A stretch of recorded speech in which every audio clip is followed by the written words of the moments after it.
नमस्कार, ग्लोबल न्यूजमा स्वागत छ। म उषा काफले। नमस्कार, म वसुधा केसी। सुरुमा हेडलाइन्स।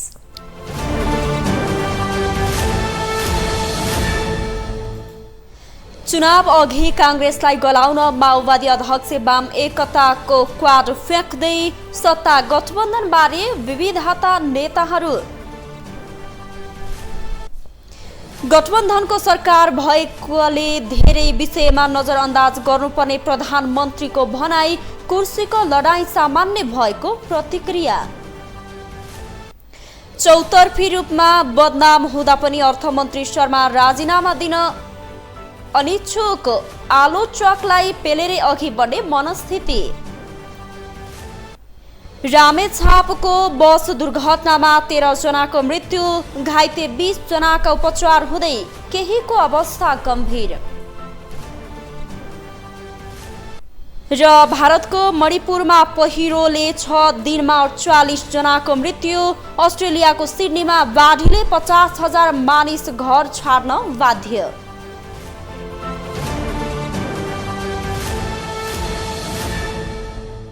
ग्लोबल न्यूज अब विस्तारमा। राजनीतिक बजार यतिखेर चर्चा एमाले बाहेकको वामपन्थी दलबीच चुनाव अघि एकता गर्ने रहेको छ। त्यो कुरा जोडतोडले नेकपा माओवादी केन्द्रले उठाइरहेको छ। माओवादी केन्द्रले किन एमाले बाहेकको वामपन्थी एकता गर्ने भनिरहेको छ। केटाकेटी खेल जसरी वाम एकताको कुरा माओवादीको कांग्रेस तर्साउँछ कि छरिएका वामपन्थी भेला पार्न र कति सम्भव र सहज छ। राजनीतिक बजारमा यतिखेर चर्चा एमाले बाहेकको वामपन्थीहरूबीच चुनाव अघि एकता गर्नेछ। त्यो कुराको बाँसुरी जोड तोडले नेकपा माओवादी केन्द्रले बजाइरहेको छ। तर माओवादी केन्द्रले किन एमाले बाहेकको वामपन्थी एकता गर्ने भनिरहेको छ? के त्यो प्रस्तावलाई एमालेबाट फुटेर गठन भएको नेकपा एकीकृत समाजवादी वा टुक्रा टुक्रामा विभक्त पूर्व माओवादी सहित अन्य वामपन्थीहरूले स्वीकार गर्लान्? माओवादी केन्द्र नै पनि किन यसरी कोहीलाई समेट्ने कोहीलाई नसमेट्ने भन्दै केटाकेटी खेले जसरी वाम एकताको कुरा गरिरहेको छ? माओवादी केन्द्रले साह्रै अविश्वसनीय गतिविधि हाम्रो अगाडि गरेको छ भन्ने देशैभरिका कार्यकर्ताहरूको एक प्रकारको सादा निष्कर्ष जस्तो रहेको छ। एउटा स्वाभाविक प्रक्रिया हो। विचार, दर्शन, कार्यक्रम, नीतिका दृष्टिकोणले कम्युनिस्टहरू एक हुनुपर्छ भन्ने सबै कुरा एकदमै राम्रो कुरा हो। तर कम्युनिस्टहरूलाई एक बनाउनको निम्ति आज सबभन्दा ठुलो बाधक बनेको नेकपा एमाले हो। हैन, कार्यगत एकता गर्नेलाई दुई मत मान्न सकिँदैन। तर अब जसरी शीर्ष नेता एकपट्टि बोलिरहनु भएको छ, कमरेड झलनाथ खनाल पूर्व प्रधानमन्त्री हो र पार्टी अध्यक्ष माधव कमरेड लगायतको जे भइरहेछ, अब मिडियाबाजी हो भने ठिक छ, नत्र हिजो मात्रै सचिवालयको मिटिङ बसेको छ। यस्तो दुई धार कुरा शीर्ष नेताहरूले गरेर अब कार्यकर्ताहरूलाई यो या त्यो कितामा उभिने नबनाउनुस्। त्यसो त केही दिन अघि मात्र तत्कालीन नेकपा बहुमत सचिवालय सदस्यको भेटले पनि त्यो कुरालाई मलजल भने गरेको छ। माओवादी केन्द्रका अध्यक्ष स्वयंले पनि पार्टीको केन्द्रीय समिति बैठकमा वामपन्थीहरू बीच एकता अपरिहार्य भन्नुले पनि माओवादी केन्द्र वाम एकताको लाइनमा रहेको प्रश्न हुन्छ। तर सवाल यहाँ रह्यो माओवादी केन्द्रले नेतृत्व गरेर बनाउन खोजेको पार्टी वा चुनाव अघिको तालमेल फगत कांग्रेसलाई चुनावमा तर्साउन मात्रै कि साँच्चै छरिएर रहेका कम्युनिस्टहरूलाई एक बनाउन? यो प्रश्न किन जन्मियो भने वाम लोकतान्त्रिक गठबन्धनमा रहेर लाभ लिइरहेको माओवादीले निर्वाचन सन्निकट भएपछि एकाएक वाम एकताको बाँसुरी बजाउन थालेको छ। त्यो पनि कोहीलाई लाखा कोहीलाई पाखा राखेर। अध्यक्षले अब खास गरी पूर्व नेकपाका बहुमत सचिवालय सदस्यहरू बस्ने, छलफल गर्ने र अब नयाँ ढङ्गले सहकार्य गर्ने कुराकानी चलिरहेको छ। तपाईँले त्यहाँ राख्नुभयो होइन, त्यो सम्भावनातर्फ त त्यस विषयमा कसरी जाने, के गर्ने भन्ने कुरो औपचारिक रूपमा फेरि कमिटीमा छलफल भएको छ। मलाई अब यो केन्द्रीय समिति बैठकपछि हाम्रो पदाधिकारीहरू पिबी थाई समिति बनिसकेपछि एउटा तहमा यो छलफल होला। माओवादी केन्द्रको जारी केन्द्रीय समिति बैठकमा पनि नेताहरूले काङ्ग्रेससँग सहकार्य कहिलेसम्म भनेर नेतृत्वलाई प्रश्न गरिरहेका छन्। आफ्नो बलमा कहिले उभिने नसक्ने भए वाम एकता गर्न अग्रसर बन्नुपर्ने भन्दै उनीहरूले नेतृत्वलाई गजगच्याएका हुन्। यही अवस्थाको मौका छोपी काङ्ग्रेसलाई साइजमा ल्याउन माओवादी केन्द्रले रणनीति त बनाएको छैन वा सङ्घ र प्रदेशको निर्वाचनमा आफू र आफूले नेतृत्व गरेको विचार समूह वा पार्टीले जहाँ जसरी जता जसलाई सहयोग गर्छ त्यतै बहुमत पुर्याउन टुक्रे पार्टीहरूलाई एक बनाई शक्तिशाली बन्न त प्रचण्ड चाहिरहेका छैनन्। क्यामेरामा गणेश पूर्व छाने मगरका साथमा विकास आचार्य, काठमाडौँ। प्रधानमन्त्री शेरबहादुर देउवाले गठबन्धनको सरकार बनेपछि उत्पन्न राजनीतिक समस्यालाई सामान्य रूपमा लिनुपर्ने बताउनु भएको छ। काठमाडौँमा आज ट्रेड युनियन काङ्ग्रेसले आयोजना गरेको कार्यक्रममा प्रधानमन्त्री देउवाले गठबन्धनमा देखिएका राजनीतिक समस्यालाई सामान्य रूपमा लिनुपर्ने बताउनु भएको हो। उहाँले एउटै पार्टीमा पनि समस्या हुने गरेको भन्दै गठबन्धनमा आएका कुर्सीका लडाईँलाई सामान्य रूपमा लिनुपर्ने बताउनु भयो। समस्या हुन्छ भने पोलिसबाट पनि समस्या हुन्छ नि, यसलाई सामान्य रूपमा लिनुपर्छ। हेर्नुहोस्, तपाईँले प्राइभेट स्कुलको थाहा पाउनु होला, अहिले थाहा त्यस कारण चाहिँ आफ्नै पार्टी मिलाउनु पर्नेमा पोलिसले मिलाउनु पर्ने हुन्छ। प्रधानमन्त्री देउवाले गठबन्धनको सरकारमा रहँदा सत्ता सहयात्रीका कतिपय व्यवहारलाई आँखा चिम्लिएर बस्नुपर्ने बाध्यता हुने तर्क गर्नुभयो।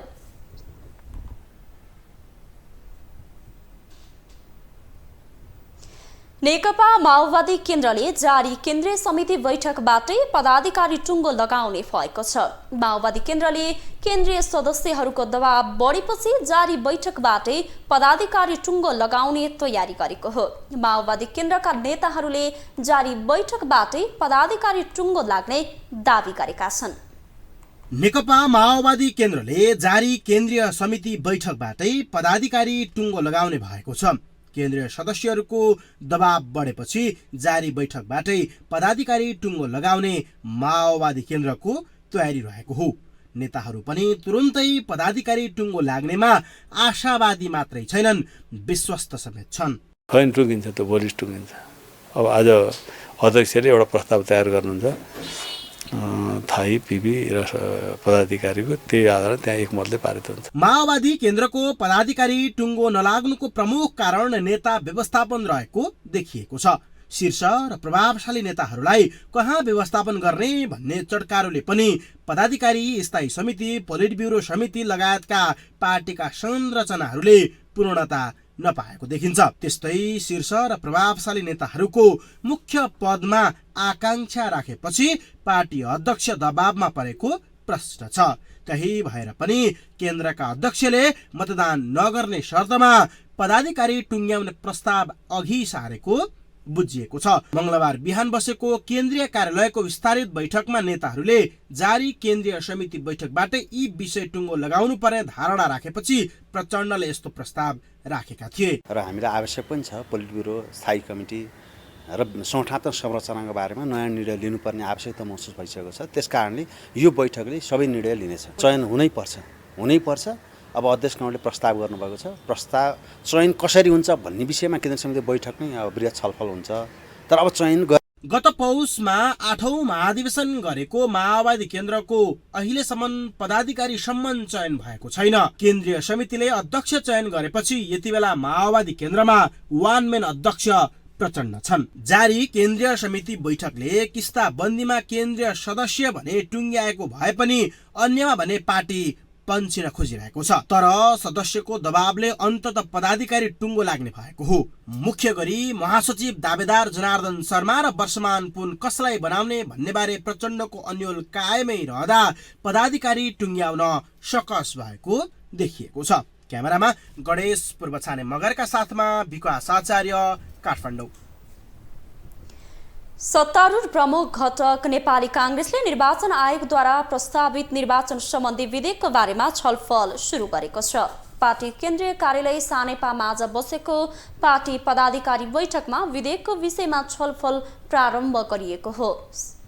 सहमहामन्त्री मीन विश्वकर्माले उम्मेदवारी दर्ता हुनेदेखि मतगणनाका लागि गरिने व्यवस्थालाई समावेश गरेर निर्वाचन आयोगले प्रस्ताव गरेको र त्यसबारे पार्टीमा प्रारम्भिक छलफल सुरु गरेको जानकारी दिनुभयो।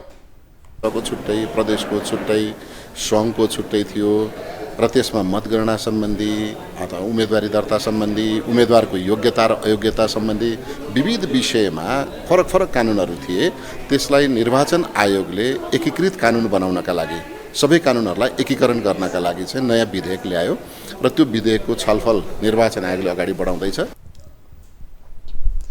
नेपाली कांग्रेसले तत्कालीन केन्द्रीय सदस्य एनपी साउदको नेतृत्वमा गठित कार्यदललाई भातृ संस्थाहरूको विद्यमान एकरूपता ल्याउने जिम्मेवारी दिएको थियो। त्यसैलाई केन्द्रीय समितिबाट पारित गराउनु पर्ने भएकाले छलफल भएको सहमहामन्त्री विश्वकर्माको भनाइ थियो।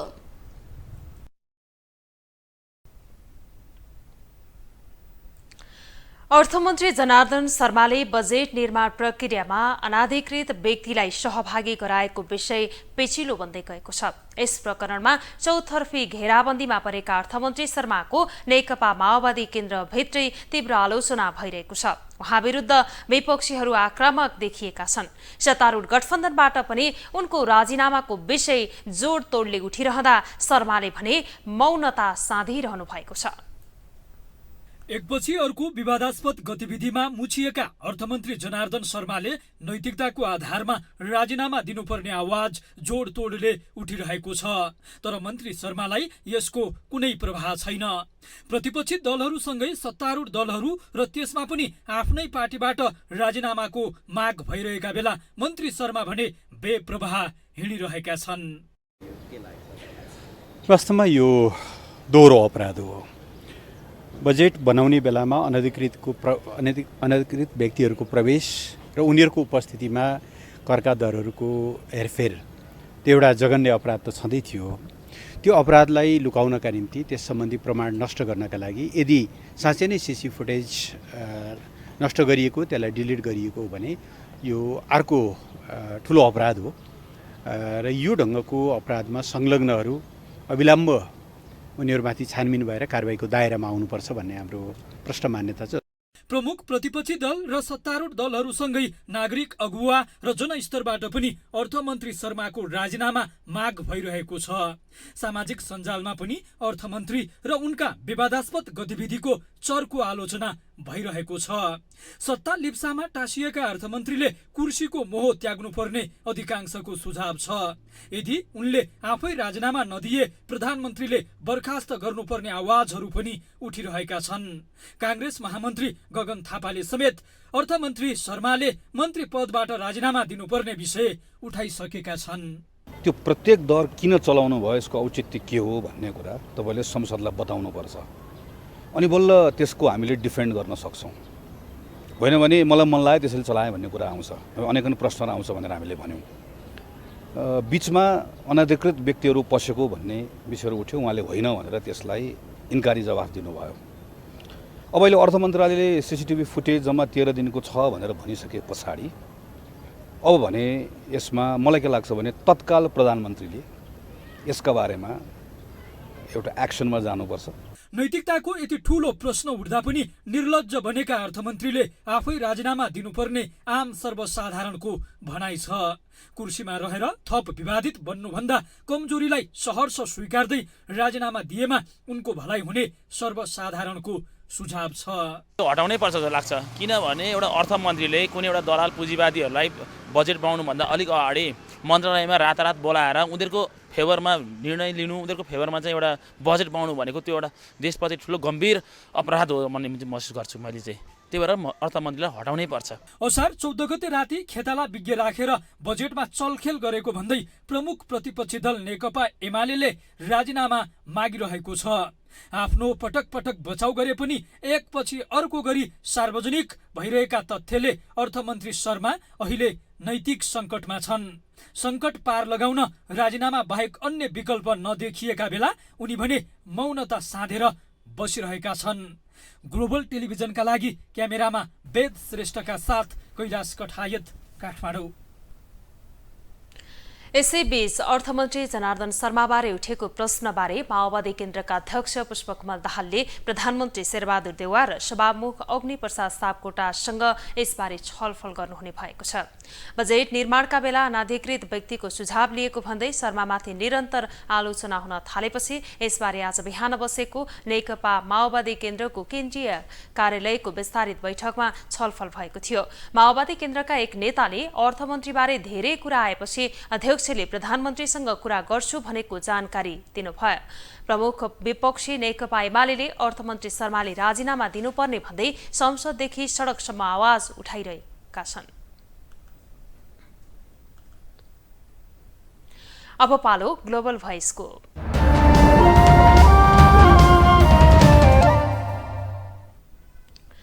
माओवादी नेता जनार्दन शर्मामा सशस्त्र द्वन्द्वको धङधङी अझै गइसकेको देखिँदैन। बजेटको अघिल्लो रात असान्दर्भिक मान्छे लगेर करको दर परिवर्तन गरेदेखि मन्त्रालयको सीसीटीभी फुटेज मेटाएसम्मका गम्भीर आरोप लाग्दा पनि उहाँले राजीनामा दिन आवश्यक ठान्नु भएको छैन। बल मिचाई गरेरै चुनावसम्मै पदमा रहिरहने दाउमा हुनुहुन्छ उहाँ। यसै सन्दर्भमा ग्लोबल भोइसमा आज हामीले सर्वसाधारणलाई सोधेका छौं, राज्यको महत्त्वपूर्ण पदमा बसेर नैतिकता भुल्ने अर्थमन्त्रीलाई के भन्नुहुन्छ? देशको प्रभुत्वशाली व्यक्ति जसको ढुकुटी उहाँकै द्वारा सञ्चालन हुन्छ, उहाँले गरेको काम ठिक हो कि होइन? ठिक हो भनेपछि राजीनामा नदिए हुन्छ। यदि गरेको काम ठिक होइन भने राजीनामा दिनु पर्यो। यस्तो छ, अब जनताले गरेको माग अनुसार सोही अनुसार सुनवाई हुनु पर्यो होइन। अब भएको त्यो किसिमको व्यतिथिको विरुद्ध चाहिँ जुन भएको रेकर्डहरू त अब टाइमली दिनु नै पर्ने हो। अब अन्ततोगतमा अब फाइनल्ली चाहिँ डिलिट भयो, हामीसँग छैन भन्ने जस्ता एउटा कमजोर पक्षहरू उहाँले औँल्याउनु भएको छ होइन। त्यसमा चाहिँ त्यसको चाहिँ सही विवरण आओस् भन्ने नै आम जनताहरूको माग नै हो होइन। होइन, मलाई अवश्य हटाउनै पर्छ जस्तो लाग्छ। किनभने एउटा अर्थमन्त्रीले कुनै एउटा दलाल पुँजीवादीहरूलाई बजेट बनाउनुभन्दा अलिक अगाडि मन्त्रालयमा रातारात बोलाएर उनीहरूको फेभरमा निर्णय लिनु, उनीहरूको फेभरमा चाहिँ एउटा बजेट बनाउनु भनेको त्यो एउटा देशप्रति ठुलो गम्भीर अपराध हो भन्ने महसुस गर्छु मैले चाहिँ। त्यही भएर अर्थमन्त्रीलाई हटाउनै पर्छ। त्यसको ठाउँमा नयाँ मान्छे ल्याउने किन छैनन् र? अर्थमन्त्री जनार्दन बाहेक अरू मान्छे छैन त नेपालमा? बरु एउटा बिग्रिँदै गरेको अहिलेको नेपालको जुन अर्थतन्त्र छ त्यसलाई उकास्न लागि पनि अहिलेको अर्थमन्त्रीलाई हटाएर नयाँ अर्थमन्त्री, नयाँ सक्षम, काबुल अथवा यो अर्थतन्त्रमा विशेष ज्ञान भएको, नलेज भएको मान्छेलाई चाहिँ राख्नुपर्छ। अर्थमन्त्री जनार्दन शर्माले चाहिँ राजीनामा दिनुपर्छ। किनभने चाहिँ उहाँले चाहिँ गलत काम गर्नुभएको छ। जुन काम उहाँले गर्नुभएको छ जनताको हितको लागि भएन। जुन उहाँले जनताको हितको लागि पहिला गर्नुभएको त्यो काम र त्यो रहेन। अब नैतिकताको आधारले त राजीनामा दिनैपर्छ नि, त्यसमा दुई मतै छैन। र उहाँ चाहिँ पटक पटक विवादमा आइराख्नु पनि भएको छ। योभन्दा अगाडि पनि उहाँ मन्त्री हुँदाखेरि चाहिँ यस्तै खालका विवादहरू भइरहँदा पनि उहाँ फेरि पटक पटक मन्त्री भएको अवस्था पनि देखियो। र अहिलेको अर्थमन्त्री हुँदाखेरिको चरण चाहिँ पहिलाको भन्दा अलिक क्रूरता हो कि जस्तो आवाज चाहिँ हामी जनमानसले पाएका छौँ। विद्यार्थीको नाममा अर्थतन्त्रले केही कुनै पनि ठोस निर्णय गरेन। विविध कुराले उहाँले राजीनामा दिनु अहिलेको सबैभन्दा ठुलो उहाँलाई नैतिकता आधारमा नि जनयुद्ध लडेको कारणले पनि उहाँले नैतिक प्रश्न उठ्दा बित्तिकै उहाँले राजीनामा दिनु नै सबैभन्दा ठुलो बेस्ट हो। ग्लोबल न्युजमा एकैछिन ब्रेक।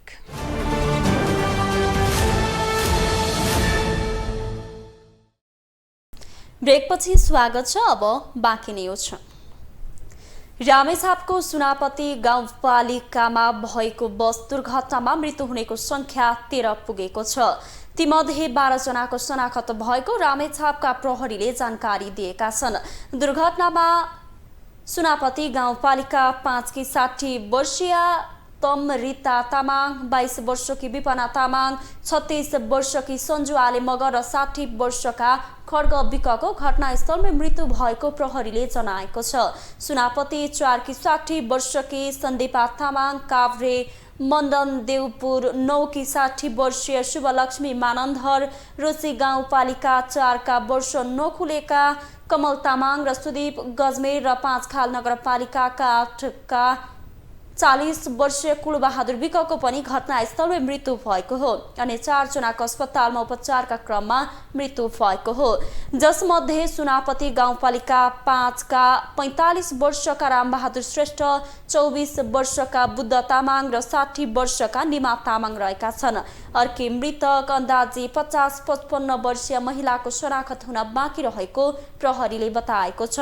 घाइते 20 जनाको धुलीखेल अस्पतालमा उपचार भइरहेको छ। तीमध्ये 5 जनाको अवस्था गम्भीर रहेको प्रहरीले जनाएको छ।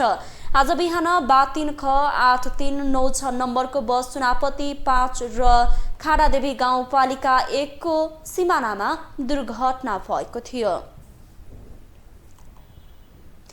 गृहमन्त्री बालकृष्ण खाँडले काठमाडौँ उपत्यकाको संवेदनशीलतालाई ध्यानमा राखेर सुरक्षाको जिम्मा सङ्घीय प्रहरीले लिने व्यवस्था गरेको बताउनु भएको छ।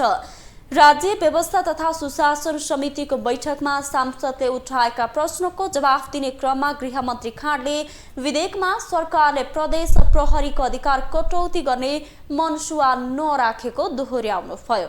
संघीय राजधानीमा काठमाडौँमा सुरक्षा संवेदनशीलता बढिरहेको भन्दै उहाँले नागरिकको सुरक्षाका लागि प्रहरी परिचालन बढाउनु पर्ने बाध्यात्मक अवस्थामा रहेको स्मरण गराउनुभयो। संवेदनशीलतालाई ध्यानमा राखेर ल्याइएको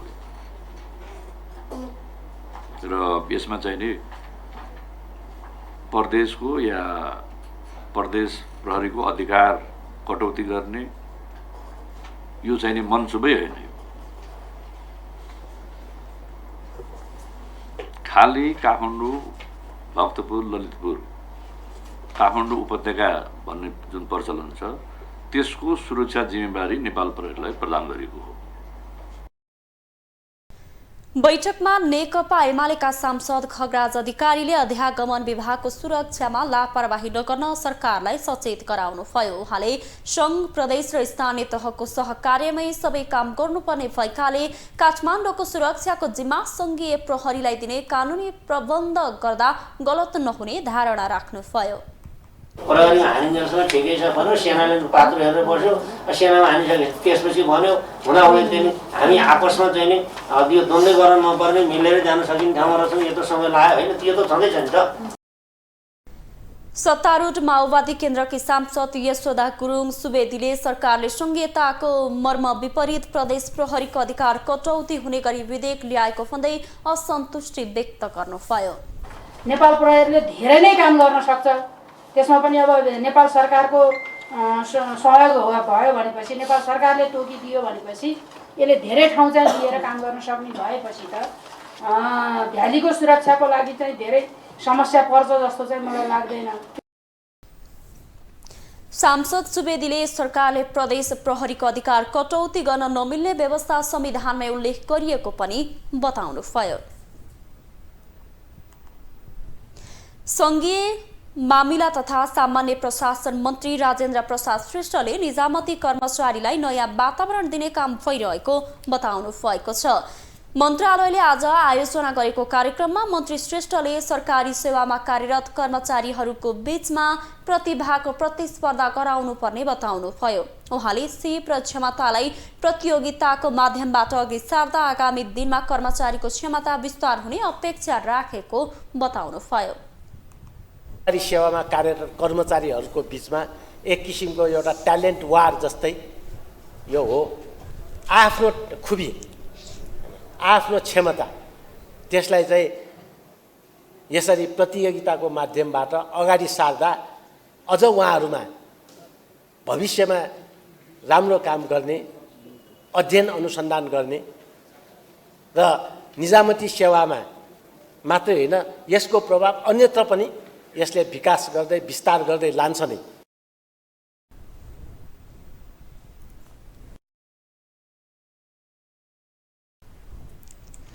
कार्यक्रममा नेपाल सरकारका मुख्य सचिव शंकरदास बैरागीले कर्मचारीहरूमा कुनै नयाँ योजना नै छैन भन्ने भ्रम रहेको बताउनुभयो। उहाँले त्यसलाई चिरेर अघि बढ्न आवश्यक रहेको बताउनुभयो।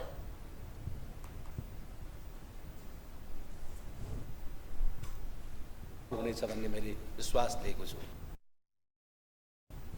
मुख्य सचिव बैरागीले प्रतिभाको कदर सम्मान र प्रतिभाको उचित वातावरण सिर्जना गरेर प्रस्फुटन हुने मौका दिने हो भने निजामती सेवाले फड्को मार्ने दाबी गर्नुभयो।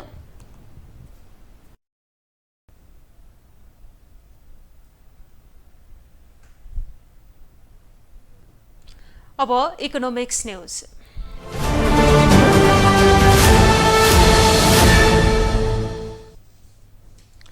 नेपाल विद्युत प्राधिकरणले पछिल्लो जुन महिनामा छिमेकी मुलुक भारतलाई बिजुली बेचेर 2 अर्ब कमाएको छ। भारतीय ऊर्जा एक्सचेन्ज बजारमा प्रतिस्पर्धी दरमा 364 मेगावाट बिजुली बेचेर उक्त रकम आमदानी गरेको हो। देशभर खपत भएर बेचेको बिजुलीलाई भारतीय बजारमा बेचेर प्राधिकरणले आमदानी गरेको हो। प्रधानमन्त्री शेरबहादुर देउवाको भारत भ्रमणताका नेपालको बिजुली भारतमा बेच्ने सहमति भएको थियो। नेपाल विद्युत प्राधिकरणले पछिल्लो जुन महिनामा मात्रै बिजुली बेचेर 2 अर्ब बढी नगद कमाएको छ। प्राधिकरणले देशभित्र खपत गरी अतिरिक्त भएको बर्खायामको विद्युत गत 19 जेठदेखि IEX मा बिक्री सुरु गरेको थियो। सुरुमा 2वटा विद्युत गृहको 39 मेगावाट विद्युत दैनिक रूपमा IEX मा बिक्री गरेको थियो। त्यसपछि 27 जेठदेखि दैनिक रूपमा 364 मेगावाट विद्युत भारतीय बजारमा प्रतिस्पर्धी दरमा बिक्री हुँदै आएको छ। नेपाल विद्युत प्राधिकरणले भारतको विद्युत मन्त्रालय अन्तर्गतको केन्द्रीय विद्युत प्राधिकरणबाट 6वटा जलविद्युत आयोजनाबाट उत्पादित विद्युतलाई स्रोतमानी 364 मेगावाट विद्युत IEX मार्केटमा बिक्री गर्न स्वीकृति पाएको थियो। विद्युत प्राधिकरणले 2 अर्ब बढीको आमदानी भएको र आमदानी भएको रकम देशभरका विद्युतीय संरचना निर्माणमा खर्च गर्ने बताएको छ।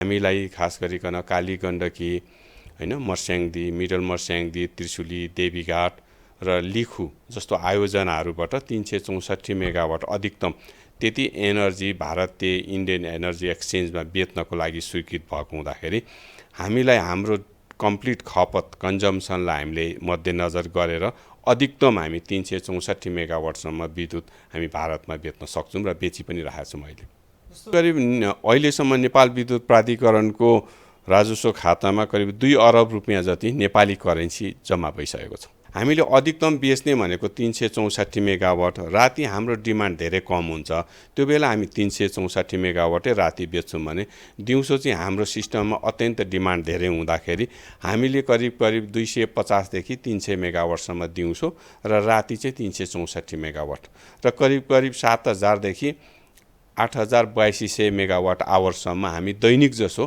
भारतीय इन्डियन एनर्जी एक्सचेन्जमा हामी बत्ती बेचिरहेको। भारतलाई विद्युत बेचेर अर्बौं कमाइरहेको प्राधिकरणले नेपालभर भने विद्युत उपलब्ध गराउन सकेको छैन। प्राय शहर केन्द्रित रहेको विद्युत वितरणले अहिले पनि कर्णाली लगायत देशका दुर्गम बस्तीमा सौर्य शक्ति र टुक्कीको सहारामा बाँच्नु परेको छ। तर प्राधिकरण भने अबको 1.5 वर्षमा देशका सबै क्षेत्रमा विद्युत उपलब्ध गराउने दाबी गरेको छ। सुर्खेत डबल सर्क्युट 132 केभी प्रसारण लाइनहरू हामी बनाउँदैछौँ।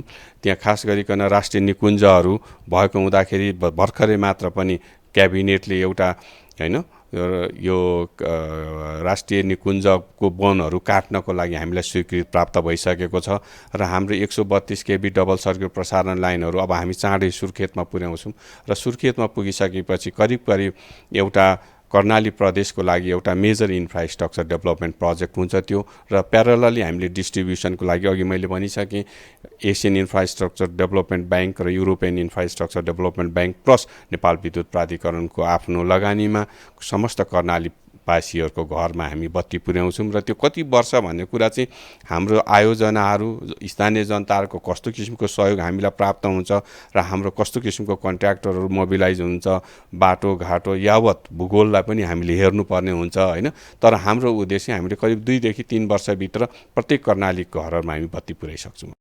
प्राधिकरणले जुन महिनामा प्रतिस्पर्धी बजारमा बिक्री गरेको विद्युतको औसत प्रति युनिट दर 9 रुपियाँ 67 पैसा रहेको छ। IEX मा 24 घण्टालाई 15-15 मिनेटको 96 वटा स्टलमा विभाजन गरी बजारले तय गरेको प्रतिस्पर्धी दरमा विद्युतको कारोबार गरेको छ।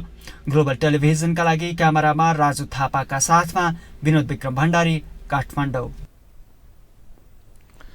नेपाल आयल निगमले फेरि इन्धनको भाव बढाएको छ। मूल्य बढाए पनि इन्डियन आयल कर्पोरेसनलाई तिर्नुपर्ने बक्यौता रकम बढेकाले इन्धन आयातमै समस्या आउन सक्ने देखिएको छ। निगमका अनुसार 22 अर्ब रुपैयाँ भुक्तानी गर्न बाँकी छ भने असार 24 सम्म यो रकम 30 अर्ब पुग्नेछ। पछिल्लो 15 दिनमा प्रशोधित पेट्रोलियम पदार्थहरूको अन्तर्राष्ट्रिय बजार मूल्यमा भएको वृद्धि अनुरूप इन्डियन आयल कर्पोरेसन लिमिटेडबाट असार 17 गते प्राप्त नयाँ मूल्य सूची अनुसार बिक्री मूल्य समायोजन गर्नु परेको निगमको भनाइ छ।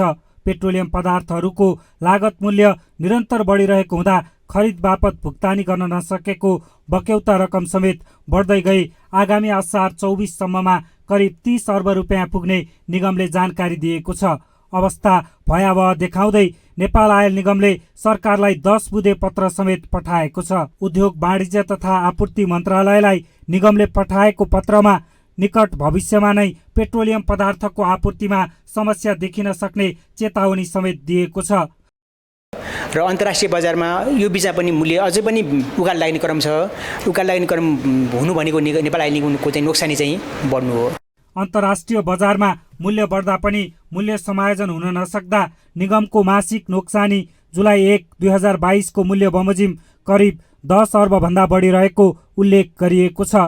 यस्तै चालु आर्थिक वर्षको अन्त्यसम्म 55 अर्ब रुपियाँ निगमले नोक्सानी बेहोर्नु पर्ने र यस्तै चालु आर्थिक वर्षको अन्त्यसम्म 55 अर्ब रुपियाँ निगमले नोक्सानी बेहोर्नु पर्ने र इन्डियन आयल कर्पोरेसनलाई तिर्नुपर्ने बक्यौता रकम समेत झण्डै 30 अर्ब रुपियाँ पुग्ने स्थिति रहेको निगमको पत्रमा उल्लेख छ।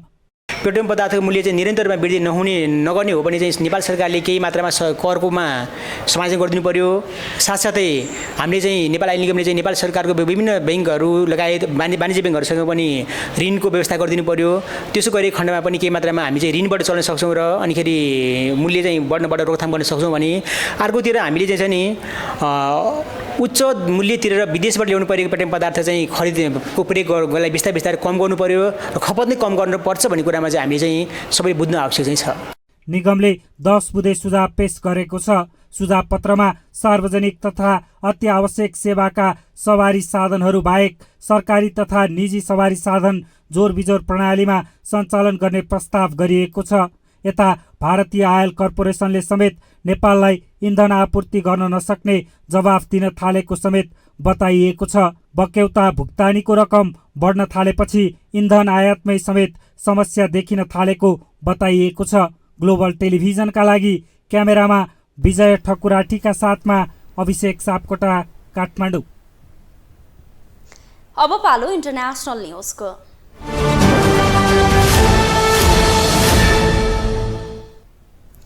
भारतको उत्तर पूर्वी राज्य मणिपुरमा पहिरोमा पुरिएर 48 जनाको मृत्यु भएको छ। बेपत्ताको खोजी र उद्धारमा संलग्न अधिकारीहरूका अनुसार पहिरोमा परेर मृत्यु भएका अधिकांशमा प्रादेशिक सेनाका जवान छन्। पहिरो गएको आज 6औं दिन पनि खोजी तथा उद्धार जारी छ। रेलवे लाइन निर्माण स्थलको सुरक्षामा खटिएका सुरक्षाकर्मी पहिरोमा परेका थिए। राष्ट्रिय प्रकोप उद्धार बल, राज्य प्रकोप उद्धार बल, प्रहरी, दमकल, सेना, स्थानीय स्वयंसेवक सहित 400 भन्दा बढी कर्मचारी उद्धारमा संलग्न छन्। पहिरोले तामेङलोङ र नोनी जिल्लाबाट बग्ने खोला पूर्ण रूपमा अवरुद्ध भएको छ। पहिरोका कारण खोलामा बाँध जस्तै संरचना निर्माण भएको छ। थुनिएको पानीले निकास पाएपछि तल्लो तटीय क्षेत्र डुबानमा पर्ने सम्भावना रहेको जनाउँदै स्थानीय प्रशासनले त्यस क्षेत्रका बासिन्दालाई सुरक्षित स्थानान्तरणका लागि तयार रहन निर्देशन दिएको छ।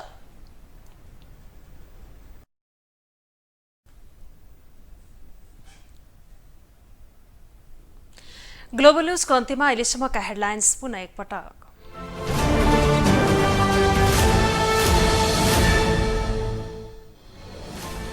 चुनाव अघि कांग्रेसलाई गलाउन माओवादी अध्यक्ष वाम एकताको कार्ड फ्याक्दै सत्ता गठबन्धनबारे दुविधामा नेताहरू। गठबन्धनको सरकार भएकाले धेरै विषयमा नजरअन्दाज गर्नुपर्ने प्रधानमन्त्रीको भनाई। कुर्सीको लडाई सामान्य भएको प्रतिक्रिया। चौतर्फी रूपमा बदनाम हुँदा पनि अर्थमन्त्री शर्मा राजीनामा दिन अनिच्छुक। आलोचकहरूलाई पेलेरै अघि बढ्ने मनस्थिति। रामेछापको बस दुर्घटनामा 13 जनाको मृत्यु, घाइते 20 को उद्धार हुँदै केहीको अवस्था गम्भीर।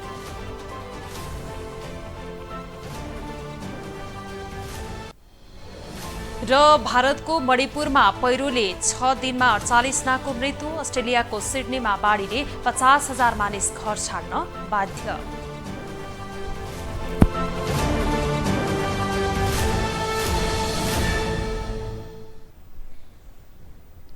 ग्लोबल न्यूज अहिलेलाई यति नै। ग्लोबल टेलिभिजन तपाईँ फेसबुक तथा युट्युबमा पनि प्रत्यक्ष हेर्न सक्नुहुनेछ। ग्लोबल टेलिभिजन हेर्दै गर्नुहोला। नमस्ते।